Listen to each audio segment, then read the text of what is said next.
ने गंभीरता से जवाब दिया, मैं यहाँ न्याय के लिए आया हूँ ताकि एक बेगुनाह को बचा सकूं। फिर बाबा साहेब ने पूरे 6 घंटे कोर्ट में खड़े होकर एक एक सबूत को नकारा। उन्होंने इतने दमदार तर्क दिए कि जज भी हैरान रह गए। बाबा साहेब ने कहा, अगर आप इस मासूम को फांसी देंगे तो यह इंसाफ नहीं, इंसानियत की हत्या होगी। जज के हाथ कांप उठे। कुछ देर की चुप्पी के बाद जज ने फैसला सुनाया, इस लड़के को बरी किया जाता है। ये सुनते ही खुशहाल के आंसू बहने लगे, जैसे उसे दूसरी जिंदगी मिल गई हो। पूरे गाँव ने बाबा साहेब को अपनी आंखों में आंसू और दिल में सम्मान के साथ देखा। जब बाबा साहेब अम्बेडकर एक छोटे से गांव में दलितों की सभा को संबोधित कर रहे थे, बाबा साहेब ने देखा कि वहां मौजूद लोग नंगे पैर थे। उन्होंने सभा में पूछा, आपने जूते क्यों नहीं पहने हैं? एक बूढ़ा आदमी उठकर बोला, साहब, हमें जूते पहनने की इजाजत नहीं है। अगर हम पहन लें तो ऊंची जाति के लोग हमें पीटते हैं। ये सुनकर उन्होंने कहा, अब यह अन्याय और बर्दाश्त नहीं होगा। कल सुबह आप सब जूते पहनकर यहाँ आएंगे और अगर कोई रोकने की कोशिश करे तो मैं उसके खिलाफ खड़ा रहूंगा। अगले दिन जब बाबा साहेब गाँव पहुँचे तो उन्होंने देखा कि लोग डर के मारे जूते पहनने की हिम्मत नहीं जुटा सके। बाबा साहेब ने खुद अपने जूते उतारे और गांव की गलियों में नंगे पैर चलने लगे। उन्होंने ऊंची जाति के लोगों से कहा, अगर आपको लगता है कि इंसान को जूते पहनने का अधिकार नहीं है तो मैं भी नंगे पैर रहूंगा और तब तक रहूंगा जब तक आप इन लोगों को यह अधिकार नहीं देंगे। बाबा साहेब के इस कदम ने पूरे गाँव को झकझोर कर रख दिया। ऊंची जाति के लोग उनके साहस और कठोरता के आगे झुक गए। उसी दिन बाबा साहेब ने हजारों दलितों को पहली बार जूते पहनने का अधिकार दिलाया।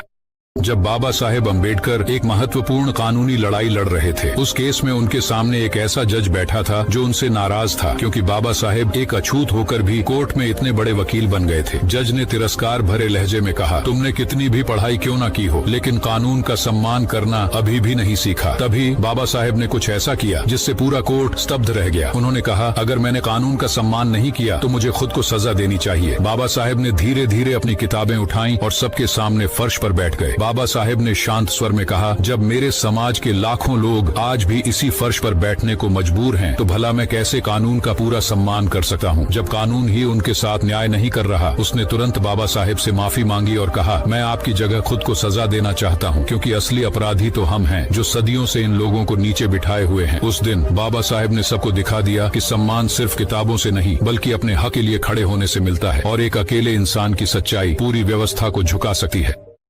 एक दिन बाबा साहेब अम्बेडकर बम्बई में अपने कार्यालय में काम कर रहे थे। उनके पास एक गरीब अछूत किसान आया, जिसकी आंखों में डर और हाथों में फटे कागज थे। किसान बोला, साहब, मेरी जमीन जमींदार ने हड़प ली है। मैंने हर जगह गुहार लगाई, लेकिन कोई सुनने को तैयार नहीं। मैं क्या करूं? बाबा साहेब ने उसकी बात ध्यान से सुनी और फिर कहा, तुम्हारे लिए मैं कुछ करता हूं। उन्होंने अपनी टेबल से एक किताब उठाई जिस पर लिखा था कानून की किताब। लेकिन तभी दफ्तर का चपरासी घबराया हुआ अंदर आया और बोला, साहब, जमींदार के आदमी बाहर खड़े हैं। वो गुस्से में है और कह रहे हैं कि अगर आपने उस किसान की मदद की तो अंजाम बुरा होगा। बाबा साहेब ने चपरासी की बात अनसुनी कर दी। तभी दफ्तर का दरवाजा धड़ाम से खुला। जमींदार के गुंडे अंदर घुसे और चीखते हुए बोले, अगर तुमने इसकी मदद की तो अंजाम बहुत बुरा होगा। बाबा साहेब बिना घबराए खड़े हुए, किसान के कंधे पर हाथ रखा और शांत आवाज में बोले, जिस दिन कानून और सच को डराने वाले जीत गए, उस दिन ये किताब बेकार हो जाएगी।